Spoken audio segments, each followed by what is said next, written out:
Okay, so this next part, we're gonna go over the accessories. I am gonna go through the book just like you will in a show because you only have two of the accessories in your demo bag. However, I am gonna make a separate video that shows you how to use the rain jet as well as the mini jet so that you are educated on that. I just have to come up with a hard surface floor and something I can mini jet. For me to do that. So it won't be tonight, but it'll be eventually. Okay? All right, so everything I've showed you so far in the presentation actually comes with the rainbow, which is really awesome. But there are two pieces that I'm actually going to show you tonight that don't come with it. They are an extra accessory, okay? So the first thing I'm going to do is actually this rainbow mate here. This is perfect for your stairways, your furniture, your car interior, all of those things. By now you should know if the customer has stairs. If they do, please pull 2 cloths from their stairs. It's very important. I try to pull one from the very bottom stair because you're going to see there's a lot of traffic there. And then a little bit higher up. Make sure you do it in reverse order. Start with your higher up, then go down to your lower stair so that they see more dirt. So they realize, oh, hey, it knocks off down here, and then you kind of go up the stairway. Okay? This is a great place to pull multiple cloths from. You think that I'd be able to pull that apart a little easier. All right, so you can pull multiple cloths here because you can do their furniture, you can do their stairway, and go from there. Okay, so I've already usually pulled between their stairway and the furniture at least 2 cloths. Okay, and then we all know that it's actually mandatory for you to do somebody's mattress. So I do the stairway and I pull at least a furniture pad if it's possible. If they do have microfiber, you're wasting your time. Don't try to pull it from the couch. Leather and microfiber, those are the 2 places you can't really pull from. All right, so if not, then try to find a stairway, pull a couple extra, do whatever you need to do.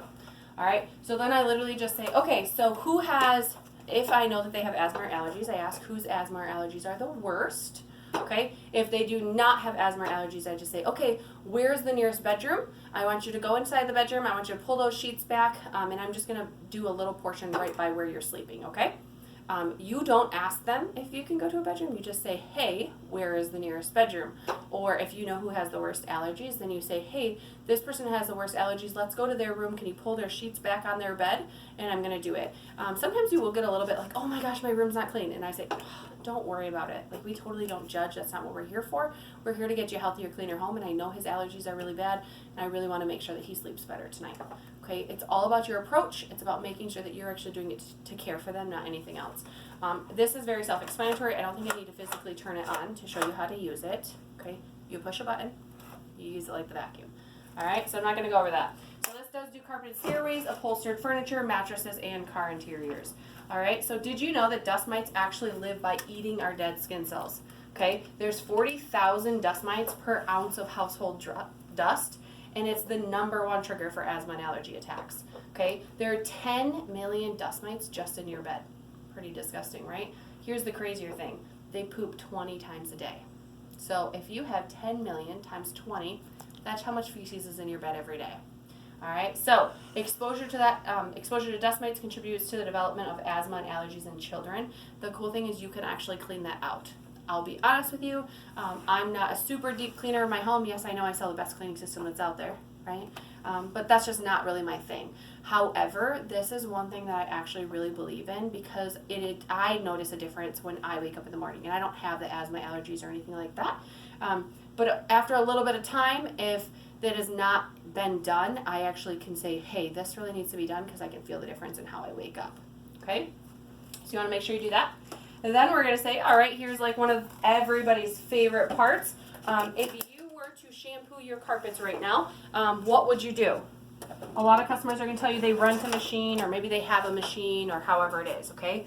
Now, there are a couple key factors that I really, really want you to know about the shampooer, okay? #1 is never leave water in your shampooer, ever, ever, ever, ever. We live in Michigan, okay? Even in the summer, it's not super great to leave it in there, but as fall comes, winter comes, it will freeze, it will ruin your shampooer. If you ruin your shampooer from doing that, I will charge you, okay? All right, so we want to be nice here. All right, so never leave water in here. It can ruin the shampooer. #2 is you want your customer to actually watch you fill this up so they know what you're putting in here. Okay, so you're going to go to their sink, you're going to fill it with cold water, and then you're going to leave this cap off and you're going to put the soap in front of them. So that they're actually seeing what you're putting in there. It's not anything crazy because our shampooer is so amazing. It can pull a lot of stuff out of the floor. Okay? So you put the water in here, you're going to explain only 2 capfuls, and then you're going to say, okay, so when you shampoo your carpet, most of the time do you use hot water or cold water? Most of your customers are going to say hot water, and then you're going to tell them, oh, that's so awesome. But if you put hot water on glue, which is what the bottom layer of your carpet is made of, and you do that over and over and over, what does it do? It actually tears it apart, right? So we do not want to ruin your carpet. So I'm going to tell you from this point forward, whether you use our shampoo or somebody else's, please only use cold water, okay? All right, so second step is normally when you shampoo your carpet, you put soapy water in and you suck it out, okay? If I put shampoo in my hair right now and dried it, how would it feel? Not so great, right? All right, so we don't want to do that either. So what we're going to do is we actually have 3 settings on our rainbow. We have a wash, a rinse, and a retract. Okay, so we're going to start out by washing. All right, the cool thing is I can go from vacuuming to shampooing in just a matter of a few minutes. Okay, so we're going to turn this on. We're going to start shampooing. All right.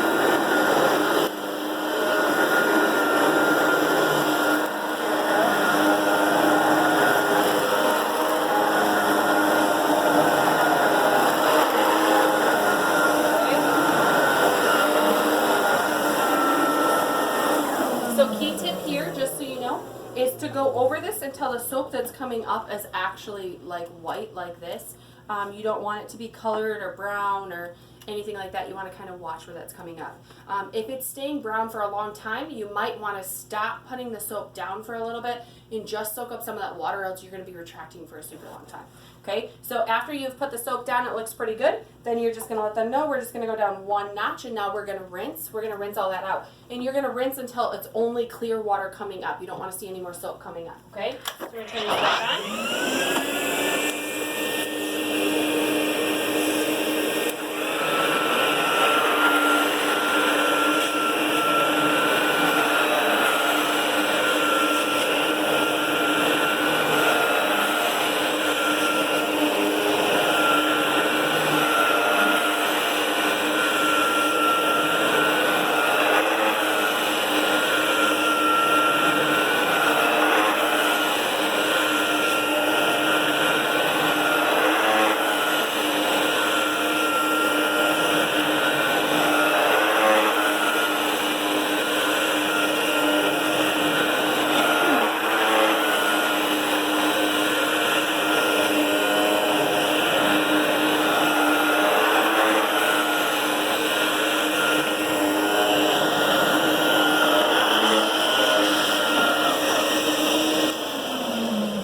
For the sake of time in our presentation, I'm not going to keep going until it's completely non-soapy. I'll do that off the camera.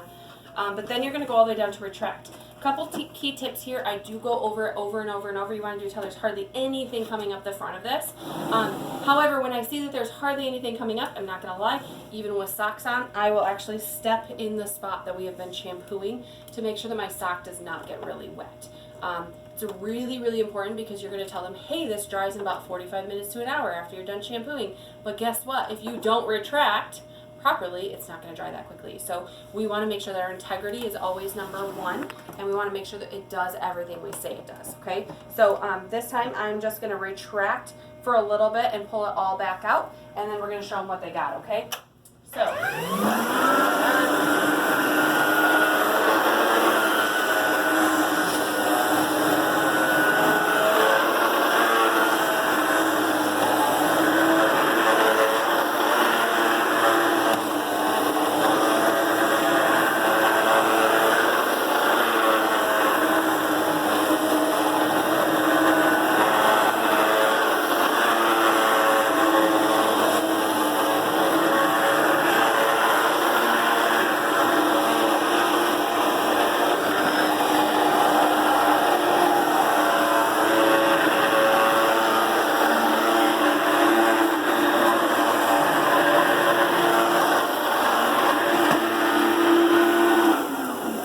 Alright, so a couple other key things is I don't necessarily ask if they have a stain that they want to clean out.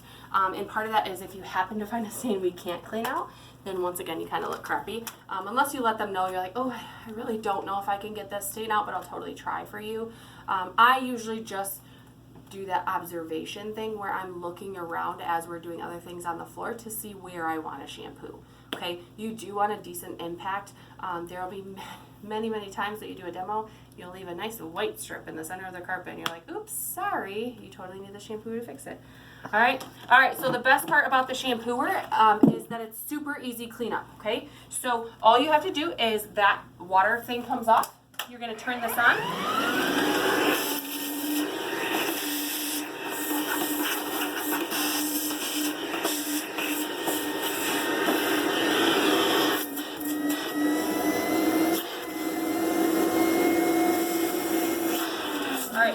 Make sure that you want to hold this for a few seconds.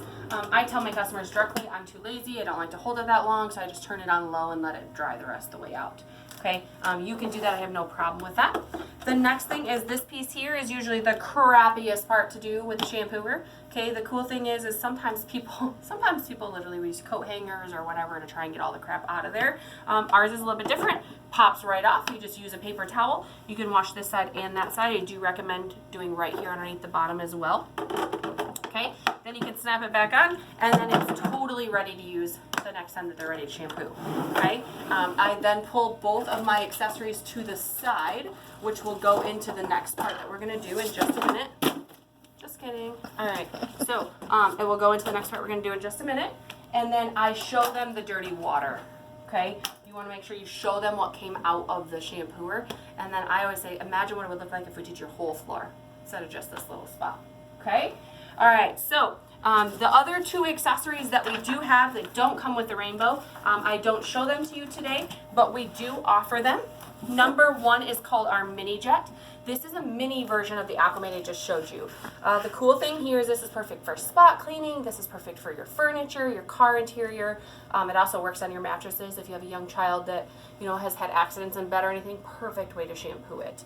Okay, I actually really recommend the mini jet because it's a lot easier for spot cleaning, which is what most people do on a regular basis, versus full shampooing. Okay. The last one that we have here that I'm not going to show you today is actually our Rain Jet Complete. This is our mopping system. This is personally what I use in my home every day, so it's super easy for me.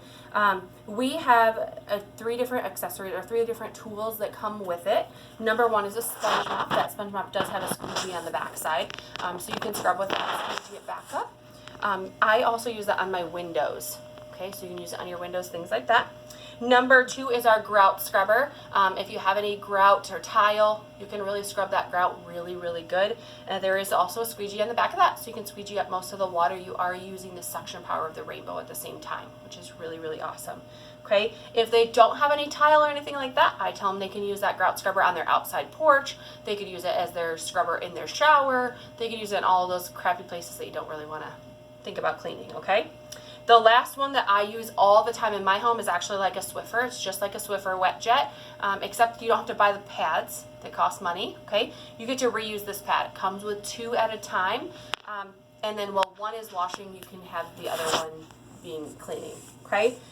The cool thing is this actually uses the suction power of the rainbow to suck it up at the same time, so if you stop spraying and go over it just a couple times, it will actually be dry enough so you don't get the dog prints or the footprints or anything like that while your mopping is still wet. Okay, so this is one of my favorite accessories. I sell a lot of this. Remember, whatever accessories that you're selling are going to be the ones that you are most passionate about. Okay, so I use the mini jet and the Rain Jet more than anything else. Obviously the Rainbow Mate I love on my bed, so the only one I don't use a lot of is the Aquamate, but I don't have a lot of carpet either. So make sure that you're listening to your customer so you truly know how to help them with that. Okay, so I do want to make sure that you're setting your accessories on this side, your rainbow on this side, and then we'll go to the next step.